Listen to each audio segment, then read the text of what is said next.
Առաջին նամակը Թեսաղոնիկեցիներին 3-րդ գլուխ։ Ահա թե ինչու այլևս չհամբերելով որոշեցինք առանձին մնալ Աթենքում, իսկ Տիմոթեոսին, մեր եղբորն ու Աստծու գործակցին Քրիստոսի ավետարանի մեջ, ուղարկեցինք ձեզ ամրապնդելու և քաջալերելու ձեր հավատի մեջ, որպեսզի չխոտորվեք այս նեղությունների մեջ,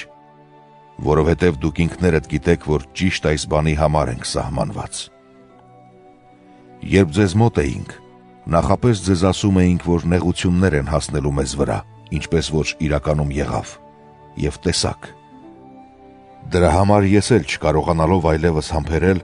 մարդ ուղարկեցի տեղեկանալու ձեր հավատի մասին այն մտավախությամբ, որ փորձի չէ գուցե ձեզ էլ է փորձել, և մեր աշխատանքն իզուր է անցել։ Բայց հիմա, երբ Տիմոթեոսը ձեր մոտից մեզ մոտ եկավ և ձեր հավատի ու սիրո բարի լուրն ավետեց մեզ, և որ միշտ մեր բարի հիշատակն եք պահում ձեր մտքում և ցանկանում եք մեզ տեսնել, ինչպես որ մենք էլ ձեզ, եղբայրներ, ձեր մասին մեր բոլոր վշտերի ու նեղությունների մեջ մխիթարվեցինք ձեր հավատով, որովհետև հիմա մենք կյանք ենք ունենում, երբ դուք հաստատ եք մնում Տիրոջով։ Ինչպիսի գոհություն կարող ենք մատուցել Աստծուն ձեզ համար այն ամբողջ ուրախության համար, որ ունեցանք Աստծու առաջ ձեզ համար։ Գիշեր-ցերեկ թախանձագին աղոթում ենք, որ կարողանանք տեսնել ձեր երեսը և լրացնենք այն, ինչ պակասում է ձեր հավատին։ Սակայն Աստված ինքը, մեր Հայրը և մեր Տերը Հիսուս Քրիստոսը թող ուղղեն մեր ճանապարհը դեպի ձեզ։